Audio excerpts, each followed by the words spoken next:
Anka mentesa na so me bura na me dwa my neighbor. Ahomachi da wo so. Yeah. Crazy baby, 'cause I give you my heart and my body. Whenever you need love, call me. I will give it to you 6 in the morning. I'll be your hobby. I will do anything for the body.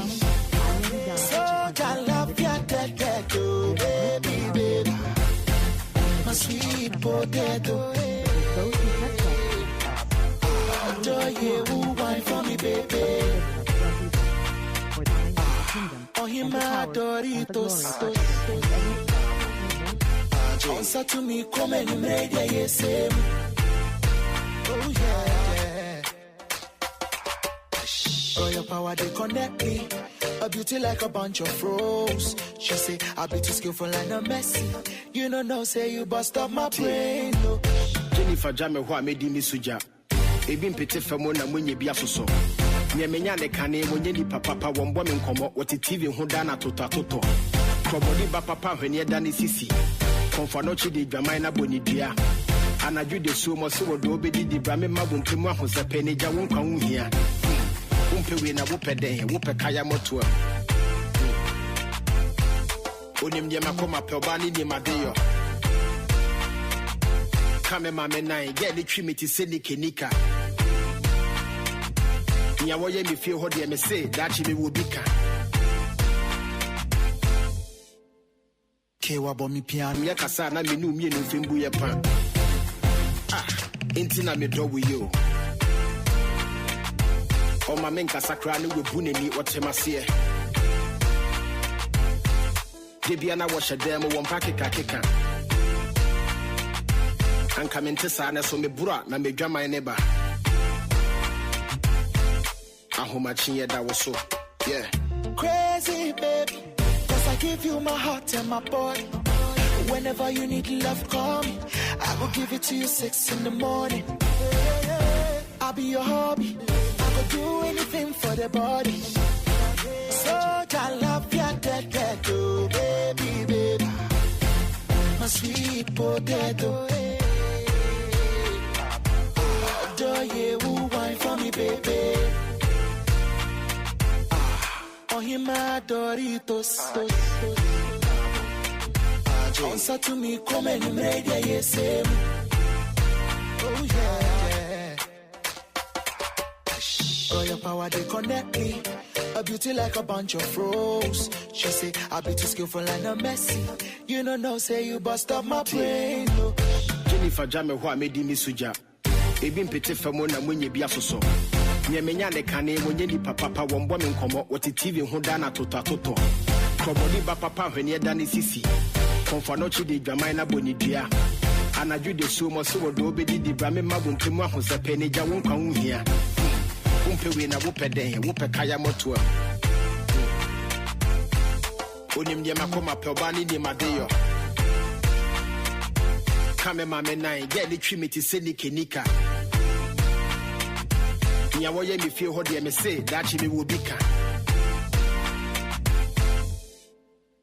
Kewa bo mi piano. Bust up my brain, no. Jennifer Jame who I made me suja. Ebin pete famona munye bia soso. Nyamenya ne kane monye di papa wombo me nkomo wote TV ho da na toto. Kobodi ba papa hwene da ne sisi. Konfa no chi di dwaman na bonidua. Anaju de so mo se wodo obedi di bra me mabom pemu ahosepe ne gya wonkwa wo hia. Umpewe na wo peden wo pekaya moto. Onim de makoma pe oba ni madeyo. Kame mame nine get the trimity se ni kenika. Nya wo ye me fie ho de me say that me will be ka. Kewa bo mi piano. Yeah. Oh, your power, they connect me. A beauty like a bunch of rose. She say, I'll be too skillful and a messy. You know, no, say you bust up my brain, no. Jennifer Jame who I made me suja. Ebin pete famona munye bia soso. Nyamenya ne kane monye di papa wombo me nkomo wote TV ho da na toto. Kobodi ba papa hwene da ne sisi. Konfa no chi di dwaman na bonidua. Anaju de so mo se wodo obedi di bra me mabom pemu ahosepe ne gya wonkwa wo hia. Umpe na wupe den, wupe kaya motua. Unim de makoma pelbani ni madeyo. Kame mame nine, get the trimity silly kenika.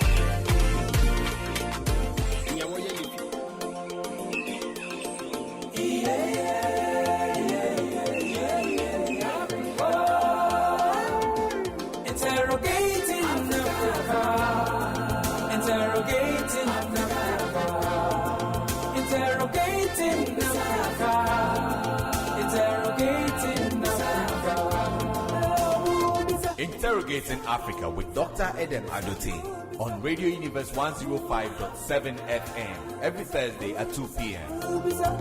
Interrogating Africa. A radio universe. Africa. A radio universe. This is your time. A radio universe. Africa 105.7.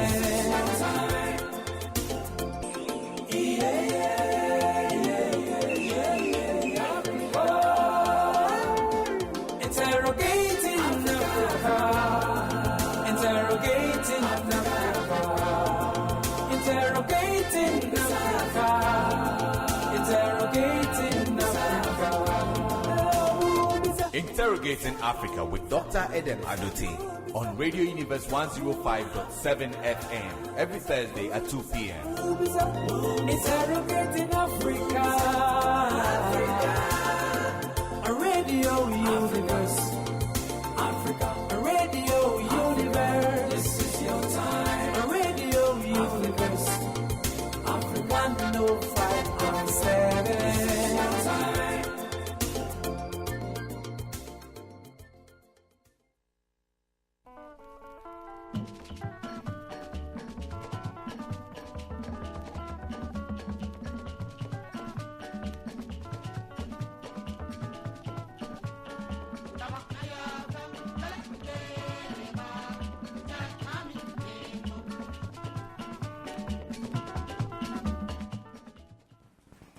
Good afternoon, listeners. You're listening to Radio Universe 105.7 FM. It's another Thursday, and it is Interrogating Africa with Dr. Eden Adote and Dr. Mjiba Freyward.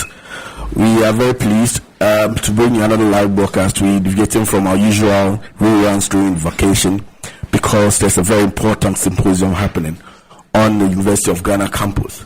It is the ACASA, that is the Arts Council of the African Studies Association, a triennial 17th triennial symposium that is happening at Legon and being hosted by the Institute of African Studies.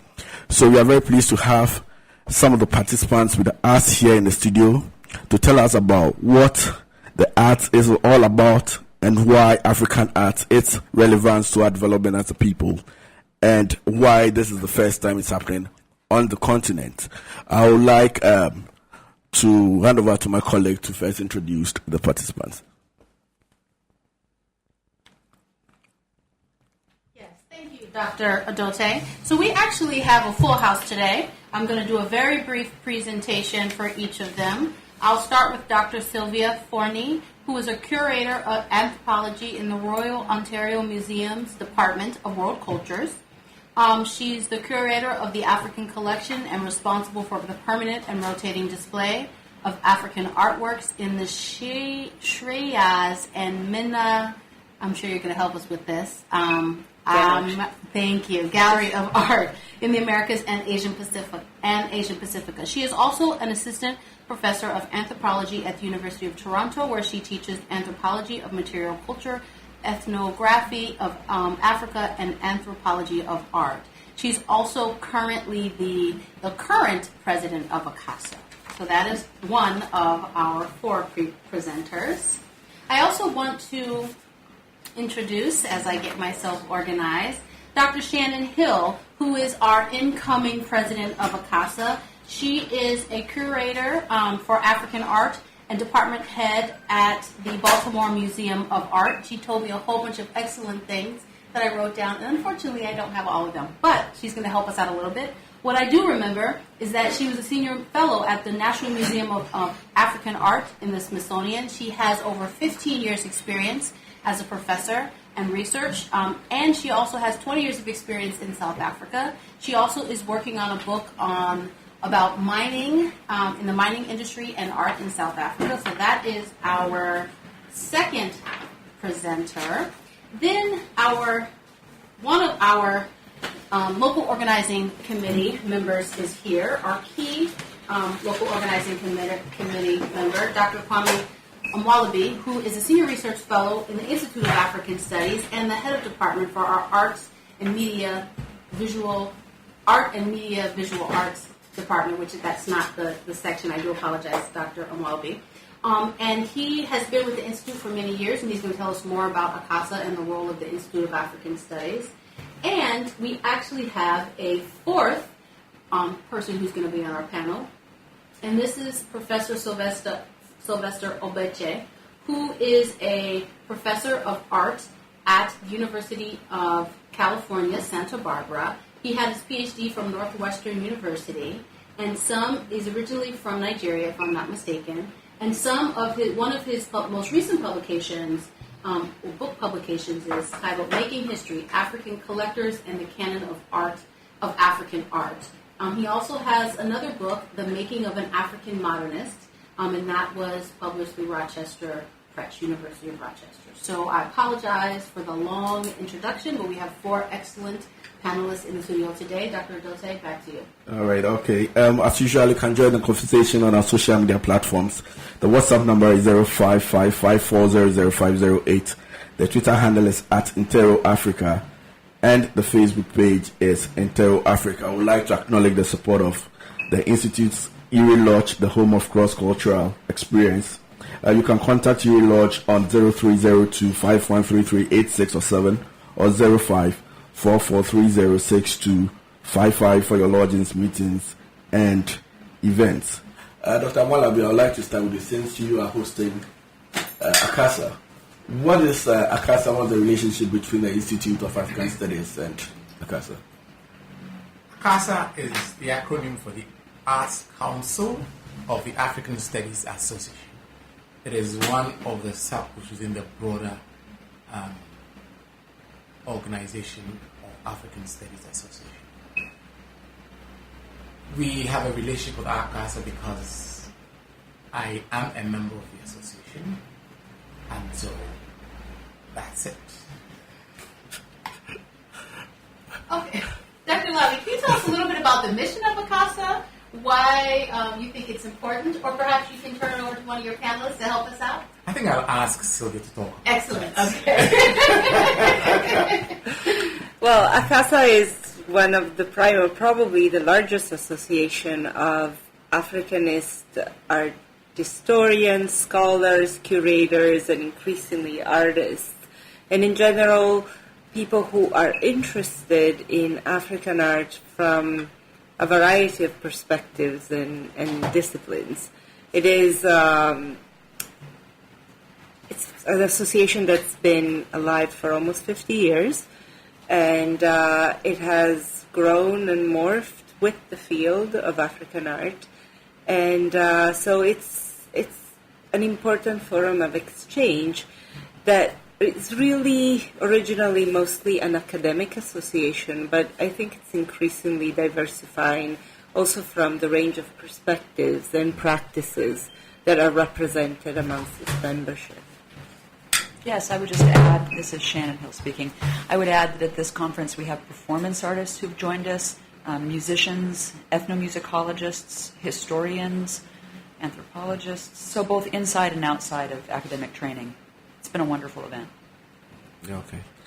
I think the question on everybody's mind is, if it's about Africa, why is it that it's the first time you're hosting the conference on the continent? Well, you're looking at me, so I'll go ahead and answer that. It's a very good question. The organization itself is almost 50 years old, so next year will be 50. And surely that seems like it's a very long time to be hosting a triennial conference and only now be on the continent itself. But we have, as Sylvia said, we've grown over the years and changed as the field has changed. So it's actually a very positive indication of how knowledge of African arts has grown and become so interdisciplinary and has embraced so many different practices around the world. And I would say that we, under the leadership of Sylvester Ogubeche, who's also here today, he was president of the association for a while.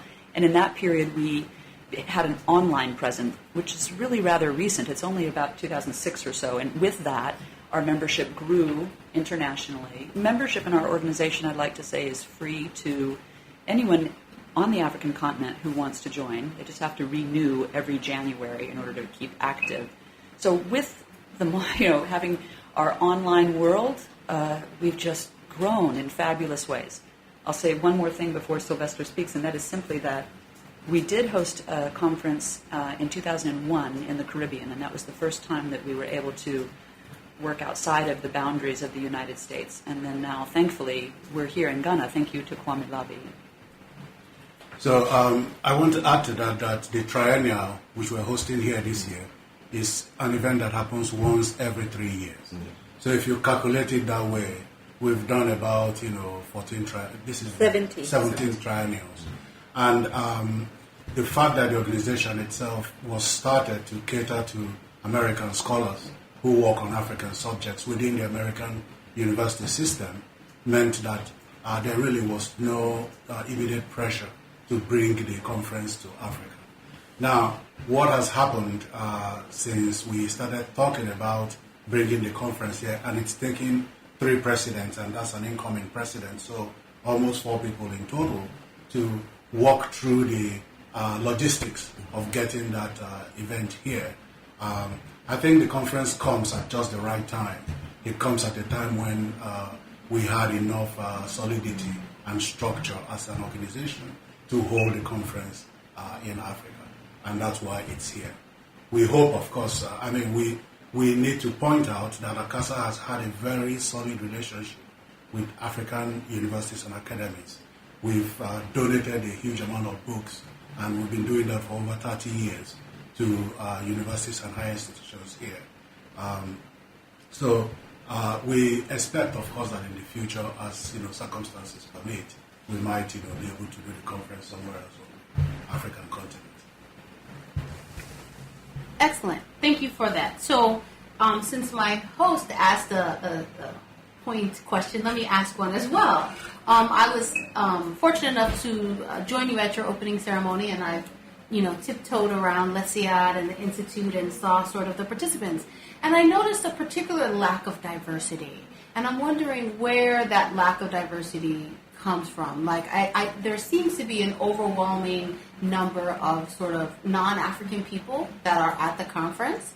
And so I'm wondering, is that just because perhaps people aren't available, they're not part of your membership? What is the amount of people on the African continent that's in your membership? Do we not see, say, African students focusing on art? Why do we see the lack of diversity, not just at this conference, but perhaps in the overall scholar world around art? Well, I would say, though, that, based on our registration list, there's more than half of the people participating in this conference that are actually from Africa.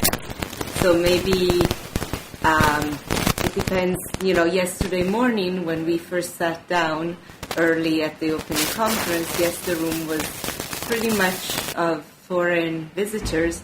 I think that's also because they were picked up at 7:30 from their hotels and brought there. And then as the opening ceremony continued, the room was actually, I think, pretty evenly balanced as people that were coming in alternative ways trickled in. So I think that's one element that may skew the perception, but based on, let's say, the data of our registration, this conference is half or more of people actually based in the continent, or Professor Ogubeche arguably comes from Santa Barbara, but although he comes from the United States, he is definitely an African scholar of African art. So it's actually quite diverse, I would say. One may argue that this is still an uneven balance overall, but probably it's also a matter of how important African art history is in African academic institution and what is the value that art history is given within the African continent, and what is the support that local scholars have from their own institutions to be able to participate to these conferences. Because this is something that ACASA registers. We gave 65 travel grants. Of these, 13 were given to students or not fully employed people based in Europe and North America, and the other 53 were given to colleagues based on the African continent. And this is what we could do. We're not a deep pocket association. All our funds come from grassroots fundraising, and we tried as much as we could to support travel of people and colleagues based on the continent. I would like to point out that as organizations go in the United States, ACASA is actually one of the most diverse organizations. But there are a couple of things one has to bear in mind. For an organization that is based in a particular country like in the United States, you would expect, of course, to find more native American citizens who are members of the organization. That's simply a statistical issue of numbers.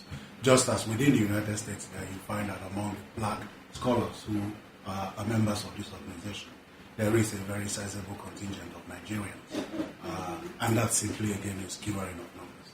Now, as somebody who came out of the University of Nigeria and then went abroad to study and then became resident there, I can tell you for sure that African governments have to do a whole lot more to encourage, the study of African art history. Right now, it doesn't seem as if they quite understand what it means to study, cultural production in a historical setting and how that can actually contribute massively to the national economy. We still have very skewed perceptions of what needs to be done. But Africa has a great, history and tradition of creativity. And this tradition is very well respected across the world, but unfortunately not quite as well respected on the African continent. By the time I left the University of Nigeria, the school had produced only one student who actually majored in art history at the undergraduate level, even though we produced several graduate students who come in and do the programming.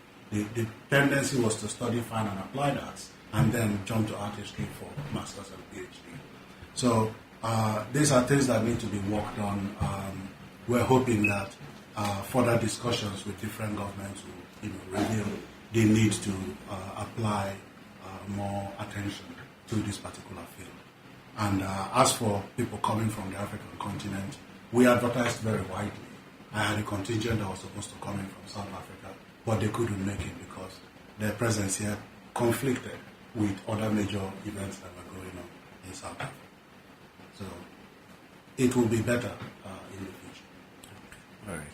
Listeners, the program is still Interrogating Africa with Dr. Edem Adote and Dr. Mujima Freewatt. We're looking at the ACASA 17th Triennial Conference that is happening at the University of Ghana, being hosted by the Institute of African Studies. You can join the conversation on social media platforms. The Twitter handle is @InterroAfrica.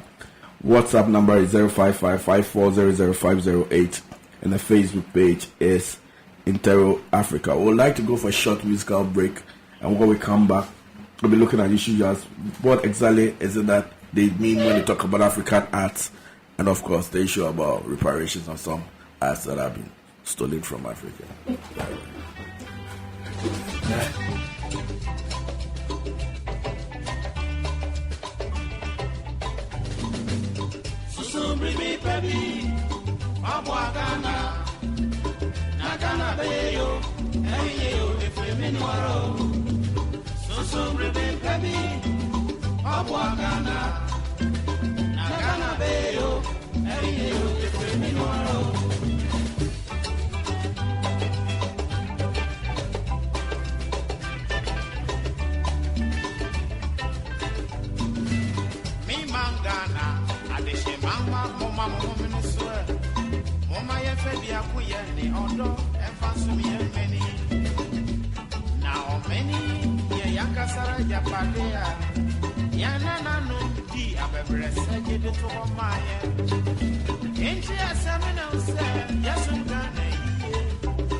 Interrogating Africa, 105.7 with Dr. Edem Adote and Dr. Njiba Ferreira. Welcome back. We're talking about art today. We're talking about the 17th Triennial Symposium on African Art. And so as we're all aware, we're hosting this at the Institute of African Studies. And so we have four great panelists in the room here. So I want to ask my colleague, Dr. Mwalibi, can you tell us a little bit about some of the highlights that we've had thus far in the week and what we can expect for the next week? The first was the Museum Day that happened on Tuesday. We recognize that many of our colleagues also work with objects in museums, and it was important to have them come together and discuss some of the challenges as well as the aspirations of museums in Africa. We usually don't have Museums Day as part of the ACASA triennials, but it was important to introduce this because of the peculiar situations, history, challenges, and future of museums in Africa, to have this and bring colleagues, European and American colleagues, as well as some African colleagues, to talk about what museums do in Africa and how to place it within Africa's modernity and development.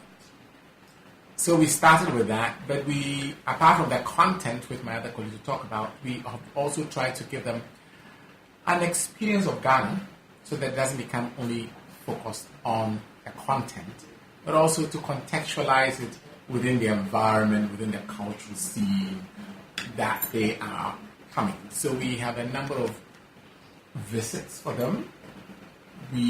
I think one interesting thing is the studio visits, where we have arranged for as many as would like to visit individual artists in their studios and talk with them, engage with them, encourage them, and so on. It also encourages the Ghanaian artists to know that there is a bigger art world, and it is not only collectors and connoisseurs, but there are also people who study their art. So it may be possible that a scholar may find interest in the collection of an artist's work and decide to, conduct some research on him or her. So the studio visits, I understand, have been very successful. Of course, we encourage them also to spend their dollars here and not to take any dollar away. So when they go to the artist, they make sure they buy. Then we've had a couple of art enthusiast galleries that have also invited us to evening activities to also show us their galleries, their collection. So we have a couple of those.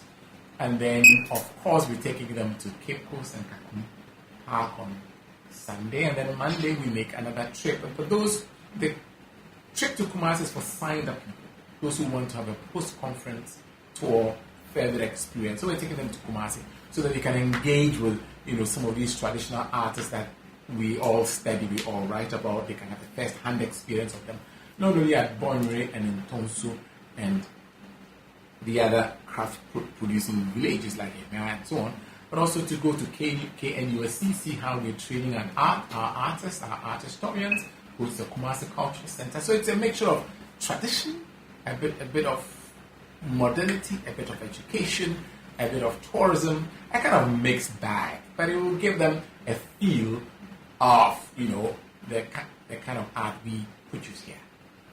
Wow. Okay, so you gave us a lot, and you said something that struck to me. You spoke about traditional and modern art, and you really sort of broke down a couple of different types of art. I'm wondering if you all can remind us about maybe the different types of art. So, for example, if I'm, running around Accra and I see a young man or a young woman doing art on the street, are they artists? Where do they get their training from? How does society view them? Does society view them as less significant or important in the art world because they didn't get quote-unquote formal training? How does that impact, for example, wood carvers, boat painting? So walk us through some different types of art and how you think that impacts sort of the larger art world. Okay, so I can take this one. Let's see here. So here I'm speaking on behalf of myself rather than on behalf of ACASA, because within ACASA there are a great variety of ways in which your question could be answered. Although I'm my own educational training, I suppose, is in political science, and so I've always been, and in art history, with degrees along the way. Also in African studies. So I've always thought about visual productions, and I'm not going to say art productions, because that whole high-low dichotomy doesn't interest me as much. Instead, I'm about how everything, whether it's the clothing that we're wearing right now, or if it's the photographs that appear in the newspapers, or it's documents that are made in studios, as the kind that Kwame talked about, all of these things circulate in a way and have meaning to those who receive them and to those who produce them. And it's that intersection between the intentionality of the person who designed what you're wearing, for example, had a vision, and your decision to buy it. Though it's that kind of intersection that engages me. So that high-low of art and craft or visual culture, it all merges to develop very interesting histories. So for me personally, that's how I would answer your question. I would say that there are a lot of different types of art, both within the indigenous context and modern and contemporary. But the fundamental thing is that art is one of the principal ways in which we make sense of the world. That's not going to change under any circumstances. To be an artist doesn't require that you must have formal education. That's not there. We recognize a wide range of creativities, including art by even people you would consider to be producing what most people call airport art. So recognizing that wide range means that each category is directing their art towards something very different. You mentioned Bongwere, the shrine houses at Bantama, for instance, where they keep these tools of the dead kings. Those tools were created by very specific sculptors. They have very important uses within royal systems, but then when they pass away, they achieve an archival status, and that's there. We're not going to insist that the person who carves the king's throne must have a PhD in carving. that really doesn't help you. So I started out as a painter myself, and I had formal education and all that. But one of the things we studied in my university when I was still in art school was how local women used specific types of creativity to, not just decorate the human body, but create very important ritual objects and things of that sort. So we've had a very diversified field of scholars, and what they focus on is just too vast to mention. There are a lot of scholars who are working on ornamentation. So those who work on textiles, those who work on painting, sculpture, those who work on what we now call performance art, which is basically the structures by which human beings engage with very important social and ritual protocols. There is a vast range. And in organizing the program for this conference, the incoming president, Shannon Hill, has, really sorted through a huge amount of different, creative protocols to put together a panel that attends to most of these in a very ecumenical way. So that's Yes, the level of art, but I also like to say the field is changing. There are new themes. The new fields are coming up each year. 15 years ago, we'll not be talking about gender. But now, it is very a current theme that we explore. Mm-hmm. And so, it is growing, it is expanding in terms of the scholarship. And we're beginning to identify new sub-themes, even within the original, what we call the traditional art. But we're beginning to identify new sub-themes within them, and they're coming up in the scholarship. Don't forget digital art, which is now very, very big too, and media and all that stuff. Yes. Yeah, I mean, I agree with everything that was said, and it's really also the concern about, breaking up the different categories of art is not necessarily what our colleagues are interested in doing, just as Shannon and Sylvester were saying. And as scholar, I think our job is to highlight the interesting content layers of meaning and affective relevance that all these different forms of aesthetic and visual production have in their context of production and appreciation. And we all approach it from different perspectives, but it's not a value system that it's necessarily driven by the market, although the market is something that we study as scholars. But we always try to position our scholarship in a way that it's not necessarily following, let's say, fashion or the canon, and actually many of us contest these type of categories and restrictions in what we do. Excellent. Okay, so you all are really bringing out a lot of key points. Why is it important for us to study African art? Why African art? There's art all over the world. Why do we think African art is so significant? And I'll ask a follow-up question. And why is African art important, or the study of African art, why is it important to the future of Africa? Once again, I'll dive in. I love the big questions. Look, I mean, Africans are all over the world, right?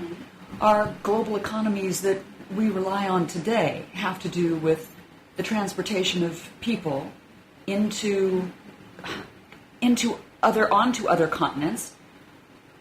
And I'm going to say enslaved in that pursuit of growing the economies that created Paris. You walk around Paris today, and everyone marvels at what a beautiful city it is. And when I walk through the streets of Paris, I also feel that beauty. But I also know that the only reason that Paris exists and is beautiful is because the French enslaved Africans and transported them to their colonies across the Americas and exported those production from that land back to France. So the footprint of Africans across this globe is everywhere evident if you bother to learn the history. So I'm sure other people will feel they will. Well, here's the important thing. The human species as we know it arose in Africa. Africa has one of the world's oldest traditions of art making. You must remember, of course, that art predates language. Before human beings developed language or writing, they had done art for a very long time. So African art is one of the great art traditions of the world, and it's important to study it in the same way that we study all the other great art traditions of the world. Now, you tacked on a question how African art can be important to the development of the continent. Well, again, as I said earlier, Africa is recognized as a great producer of culture, across the world. So, in many other parts of the world, the production of culture has been structuralized and monetized in such a way that it produces significant income to various, countries. If you go to the United States and you go to Disneyland, you get a sense of what I'm talking about. Walt Disney took local fairy tale stories told by people for generations, turned them into animations and other works of art, and built this huge empire. And that empire is an empire of culture. Walt Disney World doesn't produce boots or apples, or you can buy those there. But that's not what they make. They make culture and they market culture in what is a company with a much higher annual income and overall value than many African countries put together. So that's the argument I've always made. We must take advantage of our position as great producers of culture. As to why the art is studied, the art is itself, it does not need justification. It is studied because it's one of the great art traditions of the world. Hear, hear. And I also think that in order to understand Africans and appreciate Africans, you have to start with the art. Because it's completely linked to the philosophy, the way of thinking, the way of behavior, the way of governance, the way of expressing religious belief, the way of expressing their sense of taste, and so on. And I always tell people that if you want to study Asante kingship, you will have to study their art. There's no way you can study Asante kingship without knowing the place of the golden stool and the remainder of the stools that have been blackened and kept now as archival material. You will have to know the place of the sword and what it means, the significance, and the taboos and the things associated with touching the sword and how it's kept in the sheath. You will have to know, the rule of Osetu sandals.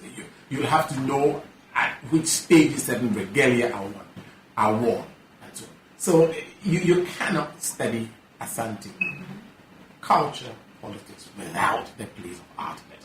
It represents their philosophy and so on and so forth. Even adornment, and when we are in mourning, the way the women crop their hair low to show a sign of bereavement, the way they walk barefoot, it's all art forms, it's all ways of them expressing bereavement. How do we visually, psychologically even display art when we're bereaved, and so on. So art and African life and culture is all encompassing art. You cannot isolate art and study African philosophy without knowing how all these are embedded in one art. So as Sylvia was saying, there are layers of meanings and interpretations and historical accounts in the artworks. You can first see them as a visual aesthetic, you can see them as functional, yes, you can see them as works embodying or representing historical events and epochs in the life of it. Yeah, Dr. Molabi, I like the passion with which you express the importance of art to our development. Would you say that there seems to be a lack of appreciation of the importance of art to our development, in our development discourse? I think so. I think as the economy has developed, as it's been through challenges, the focus has been on studying economics, studying the sciences, and the subjects that one would easily make money out of. Technology. So education has been skewed towards that, and we've neglected our history. And it's important that we revisit this shift from the visuals, pure technology, pure disciplines that would just bring money-oriented disciplines. Don't get us wrong. There's nothing wrong with money oriented. The argument I'm making is that the government is being myopic if it does not recognize the immense, economic potential of the creative industries, and that's where art comes to play a role. We understand all the pressures that cause art to be marginalized in society. But it's a hallmark of a very immature society that they don't take their arts and culture seriously. And let me add one more thing. We advertise tourism. We encourage our visitors to visit our derbas and so on. The derbas are very good displays of the richest art forms we have. I believe some of our tourists, some of our visitors, some of our scholars also want to see other aspects of the festivals, the rituals, the ceremonies, and so on. But we don't make any effort to encourage a scientific study of all these Durbers and all these rituals and all these aesthetic displays. We invest very little in developing institutions, both academic, both cultural, for instance, or museums across the country. Please remind me if there's a museum in Takrady, and remind me if there's any active museum in Sudan. And even in Kumasi, where the Ghana Museums and Monuments Board has a museum. But again, it's important to notice that the Prempeh Museum was supported by Prempeh the First. So you see, our chiefs have come to recognize and appreciate the importance of museums. What about our politicians? What about leaders? There is one in Koforidua. So here we are singing two songs with one tongue. We are encouraging tourists to visit our festivals, but we are not studying them with the same passion. Or investing in them. Investing. Yeah. Excellent. So that actually, you all are just kind of feeding us with this great information, which is then feeding us with larger questions. So how can art impact local challenges like political issues, social issues, economic issues? If we look around the continent, we have a high level of youth unemployment. How can this concept of art and developing this industry in the field really impact some of those issues that people see on the ground? For example, you have someone up in Wa. What does art have to do with them when perhaps they can't eat every day? So how can art perhaps help someone who's having a challenge making ends meet, but they happen to also be an artist? How can some of those things be addressed through art? I would like to sign one project that a lady called Sophie Muse did in I think Burkina Faso also, the museum project where people handed in their traditional artworks as security for bank loans. So you have a valuable dress or heirloom, you take it to the bank. Of course, there's a criteria for what kind of artworks they would accept, and it won awards. It won a World Bank award because people who did not have money that were sitting on rich cultural heritage would take their valuable cultural heritage, deposit the bank, and then it is valued, and then they're giving some money to go do their business, and then they pay back, they get their.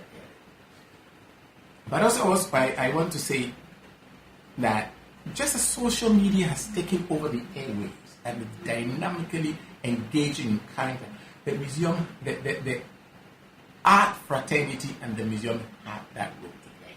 For instance, I've been talking about, we have this current issue of illegal mining in Ghana. And I doubt if we have displayed the extent of the damage to the environment pictorially in a museum or in any space to engage the public in a discourse to see the extent of the damage to the environment. And this is the role of photographers, as we say. Photography is now part of the art discipline. For our photographers to show this and for us to engage in that discourse, in that discussion, and bring other disciplines, those in ecology, those in forestry, to have a discussion beyond, what we're doing of sending personnel to go to try to resolve the problem. We have just found oil. Oil comes with its good goodies as well as its attendant problems. Have we ever tried to engage? Have we got artists to paint, about our oil finds? Have we got artists to display it? Have we got artists to engage, express our political thoughts visually to get us all talking about it? And that is what we haven't really done. I know there's some artists in Ethiopia, Salahi El Salahi and so on, in Sudan, who engage government on political discourse. And there's another whole story to that. But we need also to engage government, need to engage ourselves through the things we create and talk about and create a dynamic avenue for talk. I see your question as being, you said, you gave the example of a young man who is an artist, how does art impact development? For a young man who is an artist and practices in a fairly professional manner, your best bet is to be able to cultivate a clientele that buys your work and therefore puts you, in a comfortable position. But then we come back to what I was saying earlier about how the development of structural institutions assist in this kind of development issues you're talking about. Google Disney and Google, Disney employment to see how many people are employed by this, theme park that's in here or there or there. You'll find out there's a huge number of jobs that can be provided by such institutions when they get online. So there are a lot of artists who work for Disney. They make their art, but they work for Disney, they get a paycheck and go. So I cannot tell you that art can transform national development overnight. But I can tell you that a national development plan that doesn't include serious consideration of how to use art to support national development is not going to get very far. It's not going to do very well because it's undermining a huge and important sector of the arts. Okay, do our other panelists want to add anything before because I know we're close to the end of our interview, so if you want to add any key elements that you want to talk about the impact of art, African art in development, or challenges, or even, why, from a policy perspective, government should really take art more seriously, and or if you have any key initiatives within ACASA that you're working on that maybe you want to highlight and let our listening public know what's really happening on the ground. Well, just to somehow also continue what the conversation was, there's also, I was thinking, highlighted in many of our panels, the role that contemporary artists have in engaging the political discourse. In Africa as elsewhere in the world, artists are often somehow the foreground of, political reflection and issues like the ones that Kwame was highlighting earlier about environmental degradation and other social and political issues, discrimination and gender issues are very much explored through creativity and various artistic forms. And these are forms of production that increasingly are part of the reflection also of the scholarship. So in that sense, there is a lot of political engagement that emerges through the arts and the scholarship that looks at these art forms. And as an association, we're also mindful of the fact that in coming to Ghana, for example, it was important not just to have the same kind of conference that we could have in New York or in Florida or in another university somewhere in the world, but also with the help of the Foundation for Contemporary Art in Accra and other organizations. We really try to engage with the local artistic communities through the studio visit and other things. And also we partner with CCA Lagos for a curatorial intensive done here in Accra with 10 curators coming from 7 African countries who are cultural practitioners on the African continent. Before we leave today, too, I just want to make sure that listeners know how to join ACASA. Our website is called acasaonline.org. That's ACASAONLINE.org. Please join us. We'd love to have everyone join us. Okay, so I know you mentioned it earlier, but maybe some listeners joined us late. So in order to be a member of ACASA, do I have to have a PhD? Do I have to be the academy? Who can be a member? Anyone can be a member. Okay. Anyone. We welcome everyone. And the conference also has room for everyone. So it's offered every 3 years. But the only responsibility that we ask members to pursue is that, first of all, it's free if you live on the African continent. And secondly, one must renew one's membership every January in order to stay active. We produce newsletters that come out quarterly, to which one can both contribute news of any kind or read news about opportunities, whether it's funding for their own art projects or travel to different conferences around this continent or in other sites, about curatorial endeavors, really anything. Our newsletter has grown as our membership has grown. It's really quite rich. So just to stay informed, we ask that people join us. Okay. Listeners, the program is still Interrogating Africa with Dr. Edem Adote and Dr. Jiba Freeworth. We were almost out of time. But of course, we can't leave here without asking the question that has been thrown around a lot of times, which is the issue of repatriation of African stolen art. You've talked about the relevance of art to development. If we're talking about African development, what do we have to do with those arts that have been taken away? Yeah, I've worked on that for a very long time, and I come down on different sides every time I pick up the issue.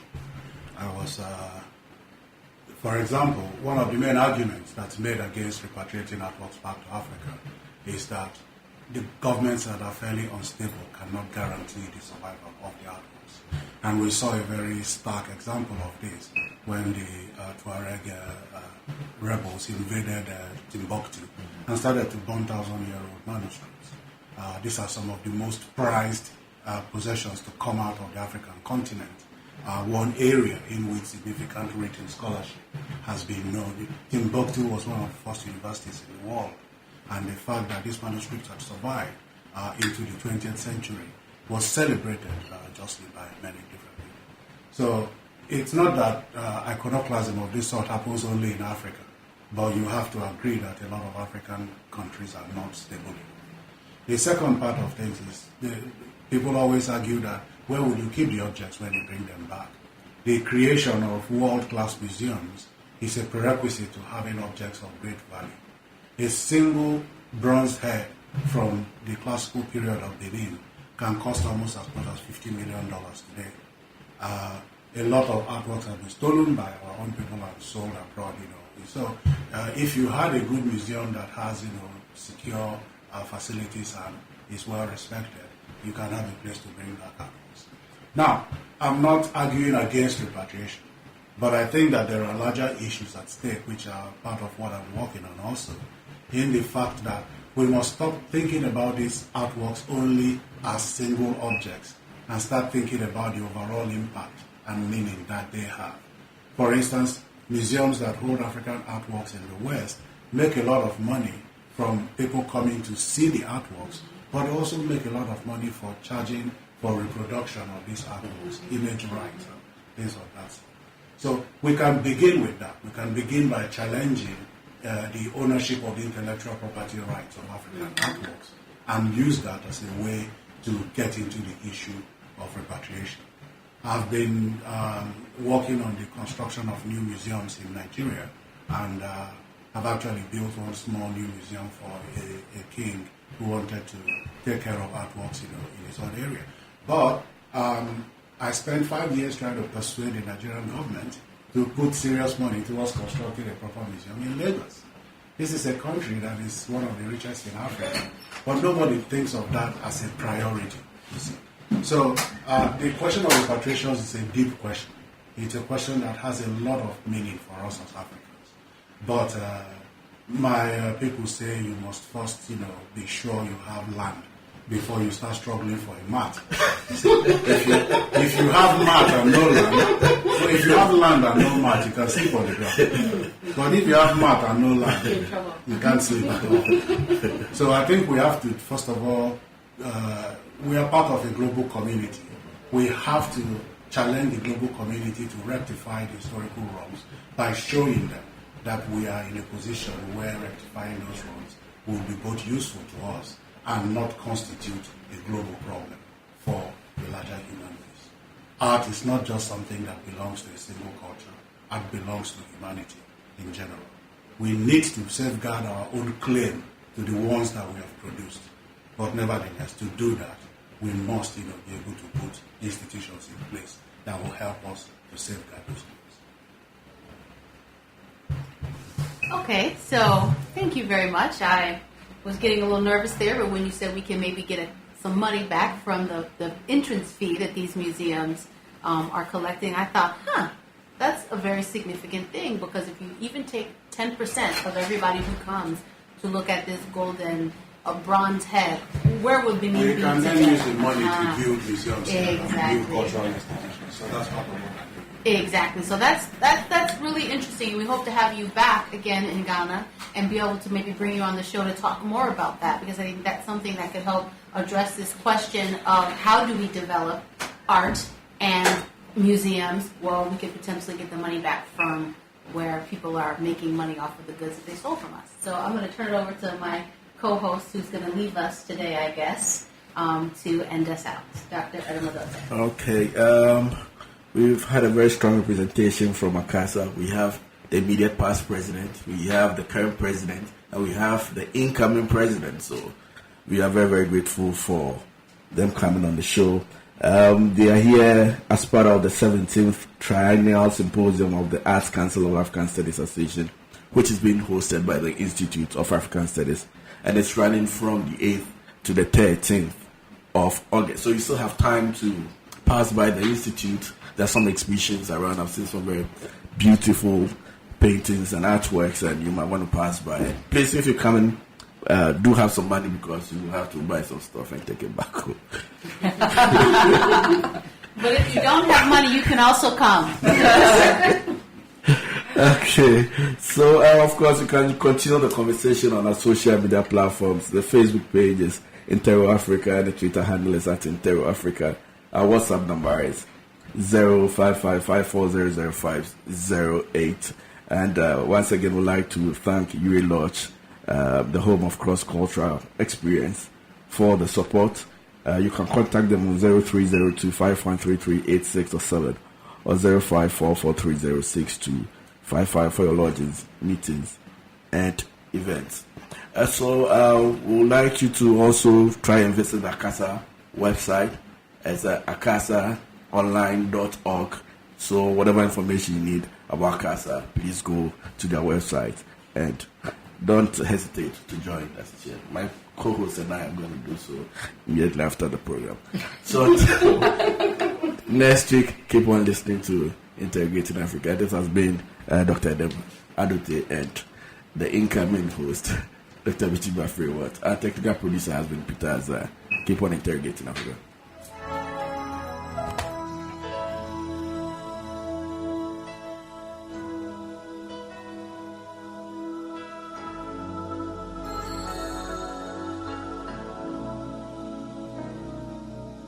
There comes a time when we heed a certain